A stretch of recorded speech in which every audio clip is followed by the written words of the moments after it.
सदन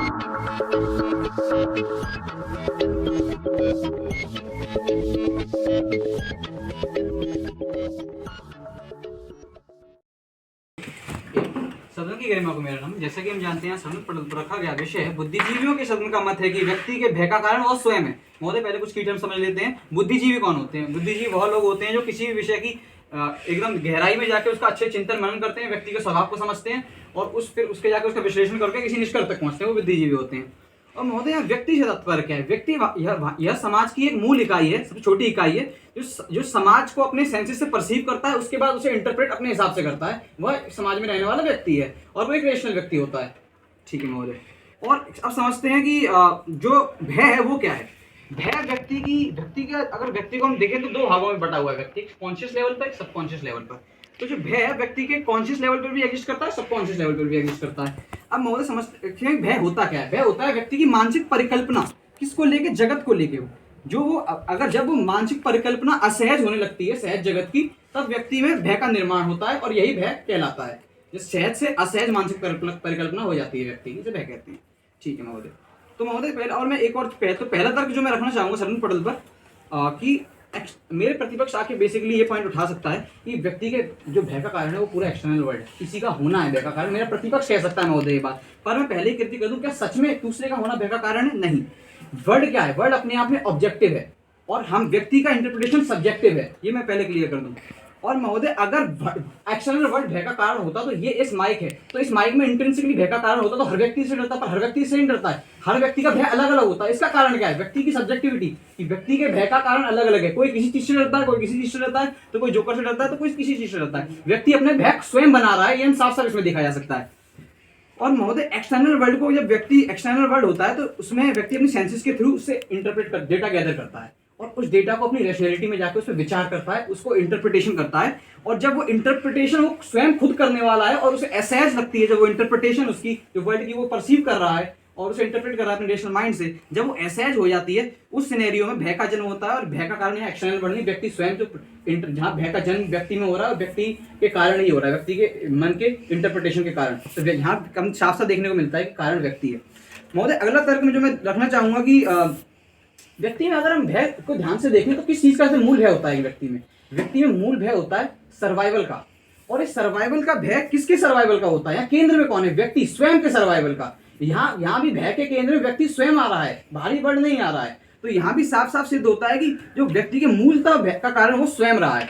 और महोदय, एक और जाना माना भय जो व्यक्तियों में देखने को मिलता है हमें, वो होता है पब्लिक ह्यूमिलिएशन का भय। व्यक्ति हमेशा पब्लिक ह्यूमिलिएशन से बहुत डरता है। अब कोई भी जो व्यक्ति ऊपर से इस बात को देखेगा वो ये कहेगा ये तो पब्लिक कारण हो गई, भय का व्यक्ति थोड़ी हुआ, जब पब्लिक ह्यूमिलिएशन से व्यक्ति डर रहा है। लेकिन अगर हम इसकी गहराई में जाके देखेंगे तो पब्लिक ह्यूमिलिएशन क्या है? लोगों का आपके बारे में ओपिनियन, उस ओपिनियन को वैलिडेट करने वाला कौन है? आप हैं जो उस ओपिनियन को वैल्यू प्रोवाइड करा रहे हैं। और जब आप उस ओपिनियन को वैल्यू प्रोवाइड करा रहे हैं महोदय, तो उस ओपिनियन आपके लिए मायने आपके कारण रख रही है, ना कि लोगों की ओपिनियन के कारण आपको भय। आपको अपनी वैलिडेशन दे रहे हैं आप उस ओपिनियन को, इस कारण वो भय और वो लज्जा जैसे भाव आप में पनप पा रहे हैं। ये कारण यहाँ भी आप हैं। हर चीज को इंटरप्रिटेट करने का कारण आप है, आपकी स्वयं की चेतन है, ना कि भारी जगत।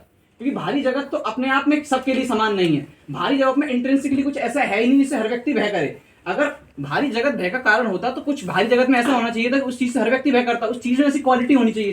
क्योंकि महोदय, कारण थोड़ा कारक सिद्धांत समझते हैं, तो कारण में खुद में ऐसा कुछ होना चाहिए कि उससे भय लगे। यहाँ खुद में ऐसा कारण में कुछ है ही नहीं कि उसके भय लगे, तो कारण हो नहीं सकता। कारण यहाँ क्यों है? कौन है? व्यक्ति।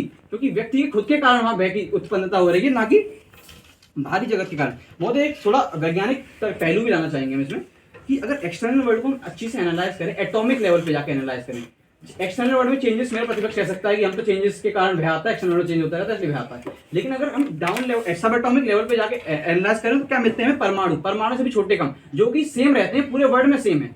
तो अगर वो परमाणु स्तर पे पूरा संसार एक जैसा ही है, अलग नहीं है परमाणु स्तर पे, तो यहाँ भय कैसे जनरेट हो रहा है? व्यक्ति के परसिवरेंस का ही भय जनरेट हो रहा है यहाँ पे भी, कि आप उस परमाणुओं से बने हुए जगत को कैसे परसीव कर रहे हैं, उस कारण आपकी चेतना वो परसीव कर रही है। इस कारण तो यहाँ भय का कारण आप स्वयं है, ना कि एक्सटर्नल वर्ल्ड।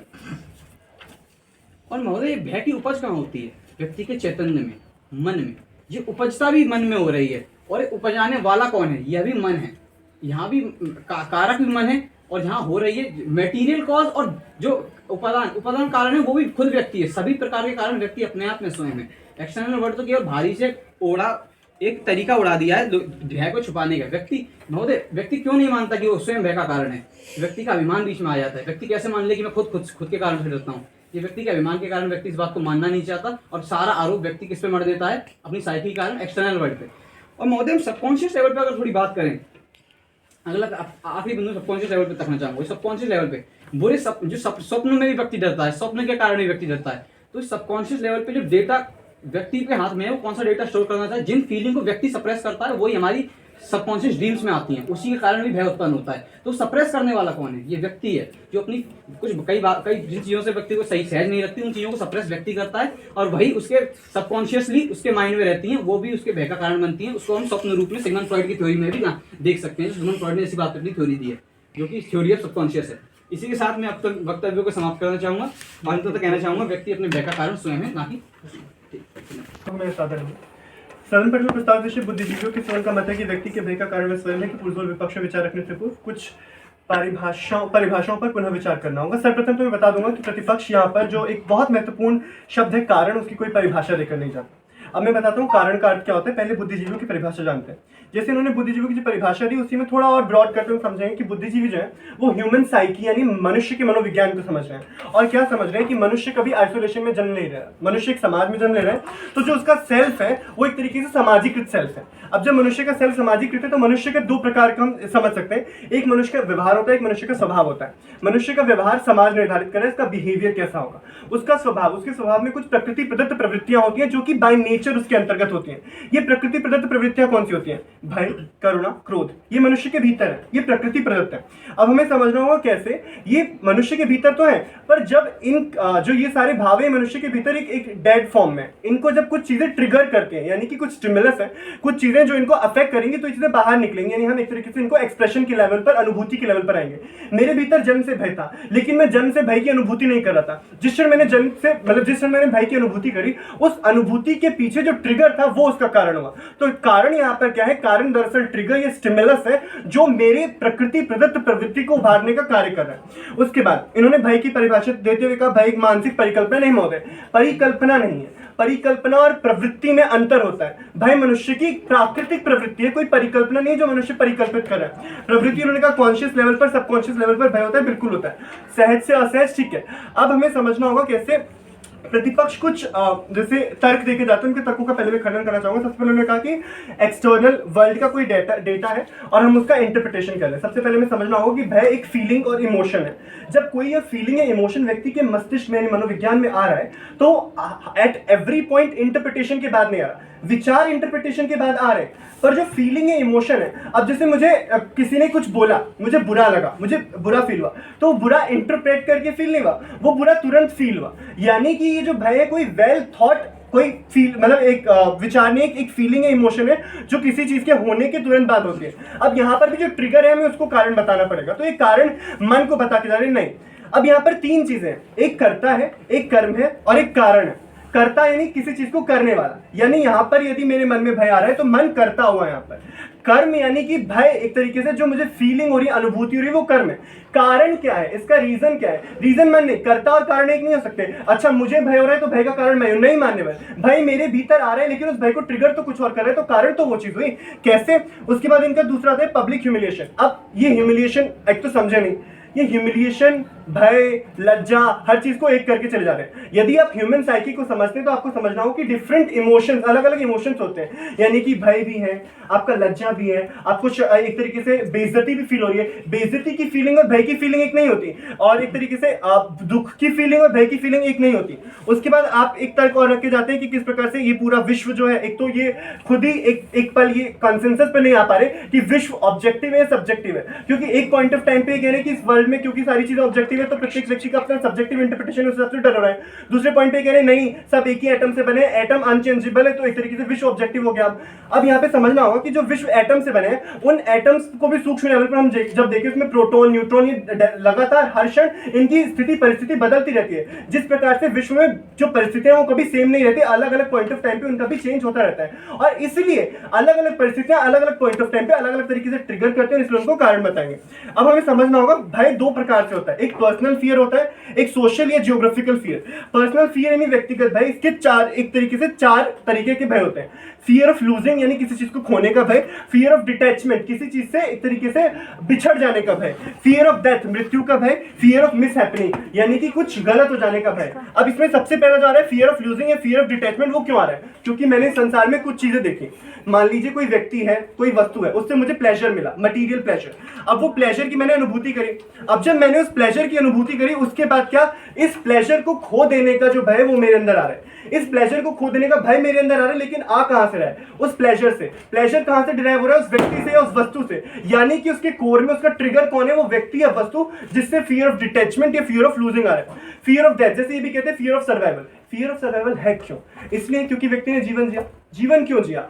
जीवन में सुख दुख और अपॉर्चुनिटीज है। अपॉर्चुनिटीज क्या? सुख प्राप्ति की अपॉर्चुनिटीज। अब जब व्यक्ति ने सुख प्राप्ति की अपॉर्चुनिटीज और सुख की अनुभूति करी है तो इस अनुभूति को उसने किया है। अब इस अनुभूति को खो देने का, क्योंकि मृत्यु के बाद उसके पास ये अपॉर्चुनिटीज नहीं रहेंगी कि वो सुख को प्राप्त कर सके, ये भय उसके अंदर आ रहा है। लेकिन ये भय डिराइव कहां से हो रहा है? इस भय को ट्रिगर कौन कर रहा है? ये सुख और दुख, ये जो सुख है या सुख को उत्पत्ति वाली अपॉर्चुनिटी है वो इस दुख का कारण है। वो इस दुख को ट्रिगर कर, सॉरी वो इस भय को ट्रिगर कर रही है।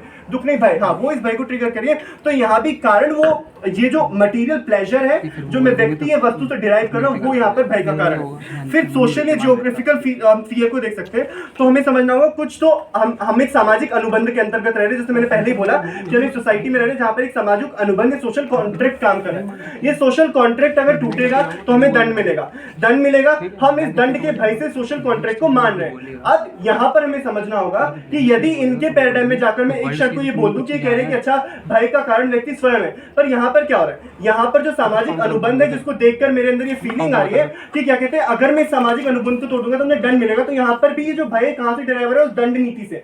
दंड नीति कहां से डिराइव हो रही है? उस सामाजिक अनुबंध से। यानी यहाँ के भय में मूल ये कारण क्या है, स्टिमुलस क्या है, ट्रिगर क्या है? दरअसल बहुत बहुत धन्यवाद। इसके पुरजोर प्रश्न महोदय मेरे प्रतिपक्षी साथी आके बता के जाते हैं और मनुष्य के मनोविज्ञान में वो तीन चीजें और जोड़ जाते हैं। एक तो प्रवृत्ति में बताते जाते हैं कि भय भी है और करुणा भी जोड़ जाते हैं। लेकिन अगर भय हमारे अंदर पहले से व्याप्त है तो फिर अल्टीमेटली कारण कौन है? अगर मेरे अंदर पहले से भय है तो बाहर से तो आ नहीं रहा है, तो मतलब कि व्यक्ति के भय का कारण कौन हुआ? मेरे अंदर ही है, तो मैं स्वयं ही होऊंगा कारण, तो बाहर हो कैसे सकता है? फिर तीसरी चीज ये बोल के जाते हैं कि जिस क्षण मैंने अनुभूति करी उसी क्षण मुझे बाहर की चीजें प्रदत्त हो रही है। तो हमें ये समझना होगा कि आप जो अनुभूति करी, जो इन्होंने परिकल्पना और प्रवृत्ति के बीच में जो अंतर स्थापित किया था, प्रवृत्ति ही आधार बनी आपकी परिकल्पना का और प्रवृत्ति आपकी क्या थी? भय की थी। तो बाहर के वर्ल्ड में आप कुछ भी हो लेकिन आपने उसे परसीव कैसे किया? भय के रूप में। तो अल्टीमेटली आप निर्धारक कौन हुए? यहाँ पे कारण आप स्वयं हुए। जब स्वयं आप हुए तो फिर इसके कारण से व्यक्ति भय कारण स्वयं बनता है। अब ये एक और बात बोल के जाते हैं कि व्यक्ति के अंदर फीलिंग और इमोशन रैशनैलिटी के साथ रहती है। बाहर किसी ने कुछ बोला उसका प्रभाव पड़ेगा, लेकिन क्या आप बाहर अगर कोई भी बाहर की जो घटना घट रही है क्या वास्तव में हम पर समान रूप से प्रभाव डाल पा रहे हैं? उस समान रूप पर जो प्रभाव पड़ रहा है वो हमारे इंटरेक्शन से आ रहा है कि हम उसको कैसे किस तरीके से हम उसे देख रहे हैं। और जब हम उसे देख रहे हैं तो कहीं ना कहीं इसके कारक कौन बन रहा है? हमारा प्रतिफलन बन रहा है कि हम किस प्रकार से उस घटना को देख रहे हैं। जब हम उस घटना को अपने दृष्टिकोण से देखते हैं तब हमें वास्तव में पता चलता है कि हाँ ये हमारा दृष्टिकोण ही है जो हमारे भय का कारण बन रहा है, बजाय उस बाहरी परिस्थिति के। तो अल्टीमेटली कौन हुआ? अल्टीमेटली जिम्मेदार मैं स्वयं होगा अपने इमोशंस का, ना कि मेरे इमोशंस ने मेरी इस चीज को ट्रिगर कर दिया। तो अल्टीमेटली देख रहे हैं। अब एक और ये चीज बोल के जाते हैं कि विश्व में एटॉमिक लेवल पर ही सब चेंज, ये बोल रहे हैं कि एटॉमिक लगातार चेंज होते जा रहे हैं, पर जो चीज नहीं बदल रही है वो क्या है? वो एटम्स है और वही एक्सटर्नल वर्ल्ड की रियलिटी है। रियलिटी एटॉमिक ही है ना, रियलिटी एटम तो नहीं चेंज हो रहा है। एटम्स का वो जो आप चेंजमेंट करें वो उसके बाहर की चीज में हो रहा है, बट रियलिटी का है एटम है, जो एटम नॉन चेंजेबल है। और इसी की वजह से हम देख पा रहे हैं कि एक्सटर्नल वर्ल्ड तो वैसा ही है, जो हमें रियलिटी में डिफरेंसेस दिख रहे हैं क्या वास्तव में वो डिफरेंसेस हैं या नहीं है? तो अल्टीमेटली जब हम जिस प्रकार से परसीव कर रहे हैं वही परसीवरेंस का हमारा कारण बन रहा है। तो एक्सटर्नल वर्ल्ड में जो आप चीजें जिस प्रकार से, क्या एक चेंज को सारे व्यक्ति उसी प्रकार से चेंज देख पा रहे हैं? ये भी एक सवाल है। अगर बाहर कुछ बदल रहा है तो लोगों के अंतर्मन में जो अंतर्मन में छुपा हुआ है वो उसके अनुसार बदल रहा है। तो जो अंदर पहले से व्याप्त है, वो भय जो व्याप्त है, वो हमारे अंदर जो व्याप्त है वही कारण बन रहा है कि हम बाहर की जगत में जो चीजें ढूंढ रहे हैं वो आधार क्या है उसका, आधार पूरा भय टिका हुआ। और जब भय टिका हुआ तो व्यक्ति के जो भय का मूल कारण बाहर की जगत पे क्या बन रहा है, वह स्वयं बन रहा है। क्योंकि जिस प्रकार से हम बाहरी अगर कोई भी अगर एक्सटर्नल प्रभाव डाल रहा होता तो एक्सटर्नल वर्ल्ड में हम जब देखते हैं क्या एक्सटर्नल वर्ल्ड में एक ही चीज से सारे लोगों पर प्रभाव पड़ता है, तो कोई तो एक ऐसी चीज होती है जिससे सारे मनुष्य डरते या सारे मनुष्य पर वह समान रूप से लागू होती है, पर नहीं लागू हो पा रही है। क्योंकि हमारे जो सबकॉन्शियस लेवल पे दो हिस्से बने हुए हैं, एक तो कॉन्शियस लेवल है, एक सबकॉन्शियस लेवल पे। तो जो इनकी प्रवृत्तियां व्याप्त है ये निर्धारित भी नहीं करके जाते कि किस लेवल पर व्याप्त है, अगर वह कॉन्शियस लेवल पर है या सबकॉन्शियस में। पर वो जो भय का भय व्याप्त है वो हमारे सबकॉन्शियस लेवल पर ही व्याप्त है। तो जब हम उस भय के साथ ही इंटरेक्शन कर रहे हैं तो फिर अल्टीमेटली क्या हो रहा है कि अल्टीमेटली यही हो रहा है कि हम पहले से एक धारणा बनाकर बाहर की जगह से इंटरेक्शन कर रहे हैं। तो जो धारणा बनी हुई है हमारी भय की, जो बाहर से ट्रिगर नहीं हो रही है, जो अंदर ही से होके आ रही है, तो इसके कारण क्या हो रहा है कि बाहर की परिस्थिति कोई भी रहे, हमें अल्टीमेटली क्या व्याप्त हो रहा है कि हम अपने भय के कारण स्वयं बनते जा रहे हैं। अब हमें एक और चीज बनानी होगी कि मनुष्य जो है, मनुष्य आइसोलेशन में क्यों नहीं रह रहा है। मनुष्य की उत्पत्ति कहाँ पे हुई थी, सबसे पहली उत्पत्ति कहाँ हुई थी, आइसोलेशन में हुई थी। तो वो आइसोलेशन में किससे डरा, वह स्वयं से डरा, क्योंकि उसे स्वयं के सर्वाइवल का भय था। वो भीड़ में क्यों आया, वो भीड़ में जो उसने समाज की संरचना क्यों की, अपनी सुरक्षा के लिए करी, किससे करी, स्वयं से करी। अगर वह अपने अस्तित्व को आइसोलेशन में बचा पाता तो वो समाज में क्यों आता, क्योंकि अल्टीमेटली वह स्वयं की रक्षा कर पाने में असक्षम था। किससे, अपने आप से, अपने सर्वाइवल के लिए आया। जो वो भीड़ में खोज रहा है, किससे बचने को ढूंढ रहा है। आज जो व्यक्ति जितने भी डिप्रेशन के शिकार हो रहे हैं, कोई भी जो मनोप्रवृत्तियां लागू हो रही है, वो क्यों हो रही है, व्यक्ति जो बाहर की जगत से जो इंटरेक्शन कर रहा है अपने अंदर के मनोभाव को मानते हुए, तो जो व्यक्ति के अंदर का जो पहले से भाव है भय का, वो उससे ही डर रहा है और इसके समाधान को कहाँ ढूंढ रहा है, बाहरी जगत में। और समाधान कहाँ छुपा हुआ है, उसके अंदर ही छुपा हुआ है। जब वह अपने सत्य से अवगत होता है तब वह इस चीज से बच पाता है। लेकिन अल्टीमेटली क्या हो रहा है कि वह व्यक्ति के अंदर क्या है, व्यक्ति जो आइसोलेशन में एग्जिस्ट कर रहा था वो बाहर आता है एक्सटर्नल से कोरिलेशन बैठाने के लिए, अपने इस भय को समाप्त करने के लिए, पर ऐसा हो नहीं पाता है, वह और भयग्रस्त हो जाता है। यही कारण बनता है। अब हमें एक और समझनी होगी, जीवन में जो सुख दुख की अनुभूति हो रही है, उस अनुभूति का आधार कहाँ छुपा हुआ है, अनुभूति का आधार छुपा हुआ है हमारे अनुभवों पे। और अनुभव कौन ड्राइव कर रहा है, हम कर रहे हैं। और जब हम उस चीज को परसीव कर रहे हैं, क्या एक व्यक्ति समान रूप से सुख और दुख को महसूस कर पाता है, सबसे बड़ा सवाल ये है। सुख दुख की अनुभूति क्या सभी व्यक्तियों को समान धरातल पर होती नहीं होती है। तो उसी प्रकार से व्यक्ति के अंदर जब हम देखते आंतरिक पहलू पर जब विचार करते हैं तब हमें पता चलता है कि जो वो व्यक्ति है, व्यक्ति ही वह स्वयं के हिसाब से सेंसेस के थ्रू इंटरेक्ट करके वो चीज ला रहा है। एक चीज ये बोल के जाते हैं कि व्यक्ति का स्वभाव अलग है, व्यवहार अलग है। व्यवहार ये कह रहे हैं सामाजिक दृष्टिकोण से तय हो रहा है, पर स्वभाव आपका प्रकृति प्रदत्त है। पर जो हमारा बाहर व्यवहार है, हाँ, प्रकृति ने कैसा बनाया था, प्रकृति ने हमें पूरा एक नग्न भेजा था। क्या व्यक्ति सहज है नग्नता को स्वीकार करने के लिए, किससे शर्म महसूस कर रहा है, वो स्वयं से महसूस कर रहा है, जो प्रकृति की देन है। क्या ये जो बाहर का जो जिस बाहर की आप व्यवहार जगत को कह रहे हैं, बाहर जिस बाहर में आप सहजता की बात कर रहे थे, क्या वास्तव में वो सहजता है, या जो भय कहाँ से क्रिएट हो रहा है वो आपके अंदर से ही आ रहा है। क्योंकि जो आपका स्वभाव नेचुरल था आप उसे ही खो दे रहे हैं। जो आप अपने नेचुरल स्वभाव से ही डर रहे हैं, अल्टीमेटली आप अपने को ही वो कर रहे हैं। अब एक और चीज मैं कहना चाहूंगा कि आप जो चीजों को देख रहे हैं, हम व्यक्ति की जो भय का मूल कारण क्या बन रहा है कि व्यक्ति का संसार किस चीज पे टिका हुआ है, वह अपने को केंद्र में रख के विश्व की परिकल्पना बना रहा है अपनी मनोप्रवृत्ति के अनुसार। तो जब वह अपने को ही केंद्र में रख के देख रहा है तो हर चीज का जो विश्व की जितनी भी बाहरी चीजें जब उस पर प्रभाव डालती है तो वो उसकी साइकिक होती है, उस साइकिक को ध्यान में रख के उन चीजों को अपने हिसाब से देखता है। और जब वो उन चीजों को अपने दृष्टिकोण से देख रहा है तो अल्टीमेटली जो करता है वो मनुष्य बन रहा है। और जब मनुष्य करता बन रहा है तो भय का कारण स्वयं है। सदन की गरिमा को मेरा सादर नमन। महोदय, मैं सर्वप्रथम इनकी अंतिम पंक्ति से शुरू करना चाहूंगा जिसमें ये कहते हैं कि जो व्यक्ति है वो करता है, लेकिन और करता भी है और भोगता भी है, परंतु कारण नहीं है। महोदय हमारी बात को स्पष्ट करके जाते हैं। महोदय मैं इनके मॉडल में गिनवाना चाहूंगा कि ये दो चीजों के बीच में बिल्कुल भी डिस्टिंक्शन नहीं कर पा रहे, ये समझ ही नहीं पा रहे इनका भार क्या है। महोदय शर्म को, दहशत को, झिझक को, परेशानी को, दुख को, सुख को, सभी को भय मान ले रहे हैं महोदय, परंतु ये सभी अलग अलग प्रकृति प्रदत्त प्रवृत्तियां हैं जो मनुष्य के अंदर पहले से जन्म से व्याप्त होती है। उनके ट्रिगर के साथ वो अलग अलग जो ट्रिगर होते हैं वो कारण बनते हैं, और उन ट्रिगर्स के कारण ही जो प्रकृति प्रदत्त प्रवृत्तियां हैं ये हमारे अंदर बाहर आती है। तो जो ट्रिगर्स है महोदय, ये कारण है, हम बार बार अपने वक्तव्य में दोहराना चाह रहे हैं कि व्यक्ति जो है वो सिर्फ केवल करता है और भोगता है,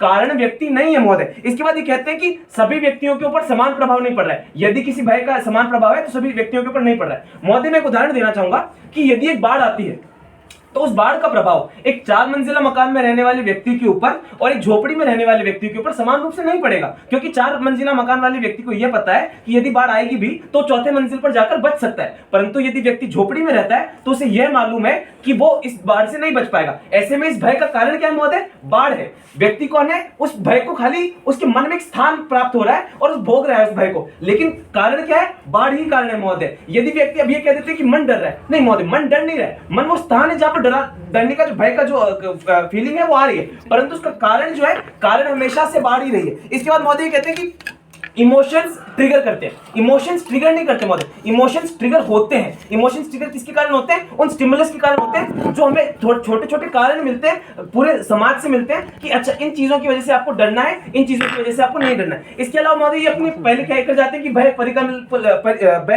को पहले परिकल्पना बताकर जाते हैं, लेकिन बाद में जो हमारी प्रवृत्ति की डेफिनेशन थी उसके अंदर अपने परिवेश में इसको शामिल करने की कोशिश करते हैं महोदय। इसके बाद हम ये देखिए कि दंड नीति के भय का हमने जो उदाहरण दिया था, इसके अंदर हम ये कह रहे हैं कि यदि व्यक्ति कोई बुरा कर्म करता है या अच्छा कर्म करता है तो सामाजिक अनुबंध के तहत वो बंधा हुआ है। ऐसे में उससे डर रहेगा कि मेरे को दंड मिल सकता है, यदि मैं बुरा कर्म करूंगा तो उसका मुझे दंड मिल सकता है, परंतु जो दंड मिलने का भय है वो तो उसके मन के अंदर हुआ, परंतु उस दंड का कारण क्या है? वो सामाजिक अनुबंध है जिसके तहत वो बंधा हुआ है। उस सामाजिक अनुबंध को तोड़ने का जो उसका भय है वो उसके मन में हुआ, परंतु सामाजिक अनुबंध जो है वो उसके भय का कारण बनता है महोदय। इसके बाद बात करते हैं कि एटॉमिक लेवल पर क्या हमारे मनोविज्ञान के अंदर एटॉमिक लेवल के ऊपर क्या चल रहा है। तो महोदय हमें ये समझना पड़ेगा कि कोई भी जो हमारे इमोशंस है वो हमारे मन में व्याप्त है, परंतु उनको ट्रिगर्स जो है वो एक्सटर्नल ही मिल रहे हैं। ऐसे में जो इमोशंस है हमारे एटॉमिक लेवल के ऊपर यदि हम डिफरेंशिएट करने की कोशिश करेंगे तो एटॉमिक लेवल्स पर किसी के ऊपर ज्यादा प्रभाव पड़ सकता है, किसी के ऊपर कम प्रभाव पड़ सकता है। और एटॉमिक, जैसा मेरे नेता ने भी बताया था कि एटॉमिक स्टेट जो है वो हमेशा चेंज हो रही है, वो हमेशा कांस्टेंट नहीं रहेगी,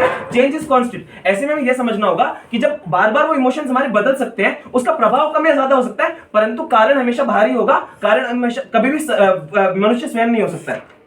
इसके अलावा महोदय हमें समझना होगा कि ये बात करते हैं मनुष्य के सर्वाइवल के लिए, तो सर्वाइवल के लिए मैं ये कहना चाहूंगा कि मनुष्य ने अपने, यदि हम ह्यूमन क्लासिफिकेशन को समझे, ह्यूमन इवोल्यूशन को समझे, तो उसमें हमें समझना होगा कि मनुष्य ने सर्वप्रथम भाला उठाया, उसके बाद पत्थर उठाया, उसके बाद आग जलाई। लेकिन महोदय इन सब का कारण क्या था? भाला इसलिए उठाया क्योंकि उसे जानवरों को मारना था, उसे जानवरों का भय था। जानवरों का भय यहाँ पर कारण है। कारण क्या है? जानवर है। भाला उठाया, क्यों उठाया? उस पत्थर क्यों उठाया? उसने आग जलानी थी। आग जलाने का कारण क्या था? उसे सर्दी लग रही थी। सर्दी लगना कारण है महोदय। जो डर हुआ है वो मन के अंदर हुआ है, परंतु कारण हमेशा एक्सटर्नल रहे। कारण कभी भी मन के अंदर नहीं आ सकते, मन के अंदर आएंगे, परंतु कारण का जो कारण है वो कभी भी स्वयं नहीं हो सकता, व्यक्ति का मन नहीं हो सकता। इसके अलावा महोदय हम समझते हैं कि फियर ऑफ लूजिंग की हमने बात की, फियर ऑफ डिटैचमेंट की हमने बात की, फियर ऑफ डेथ की हमने बात की, फियर ऑफ मिस हैपनिंग की बात की। तो इसके अंदर महोदय सभी के अंदर कारण क्या है? नेचुरल जो प्लेजर है हमारा, जो हमें प्लेजर मिल रहा है, हमें जीवन के अंदर जो मटीरियलिस्टिक सुख मिल रहे हैं, जो हम भोग रहे हैं, वो इसका कारण है। क्यों? क्योंकि मटीरियल प्लेजर हमें मिल रहा है, तो इसके अंदर हमें अच्छी अनुभूति हो रही है, सुख की अनुभूति हो रही है। लेकिन सुख की अनुभूति हो रही है, उसके बाद हम सुख जो हमें मिल गया हम उसे खोना नहीं चाहते। हम उस सुख को क्यों नहीं खोना चाहते? क्योंकि हमें चाहिए कि हम जो भोग रहे हैं उसे हम कंटिन्यू भोगते रहें। अब जब हम इसको वापस इसकी चेन में पीछे जाने की तरफ देखेंगे तो जब हम उस सुख को क्यों नहीं खोना चाहते? क्योंकि हमें अच्छे अनुभव हुए। अच्छे अनुभव किस कारण से हुए? उस प्लेजर के कारण से हुए महोदय। वो जो प्लेजर है वो इसका कारण बनता है कि क्यों व्यक्ति अपने आप को, जो उसको जिन चीजों से वो प्यार करता है, जिन चीजों से वो जुड़ा हुआ है, उन चीजों को खोना नहीं चाहता। हमारे फियर ऑफ डेथ की जब हम बात करते हैं तो इसके अंदर हम ये देखते हैं कि जैसे कि मेरे नेता ने भी बताया कि सुख, दुख और अपॉर्चुनिटीज के बीच में बटे हुए हैं हम। जब हमें सुख हो रहा है तो हमें अच्छे अनुभव हो रहे हैं, जो हमने फियर ऑफ लूजिंग और फियर ऑफ डिटैचमेंट में समझा दिया।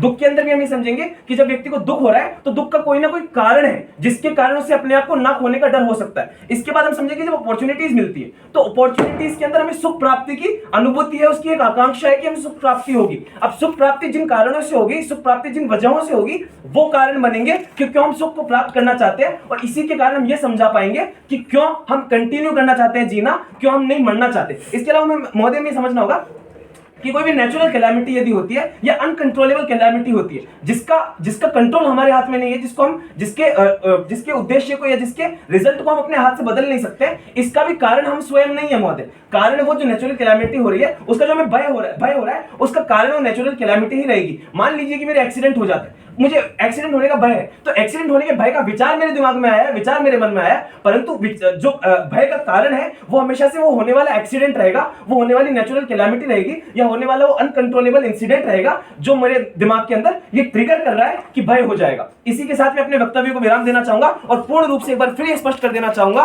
कि बुद्धिजीवियों के सदन का मत है कि व्यक्ति के भय का कारण वह स्वयं नहीं है। धन्यवाद।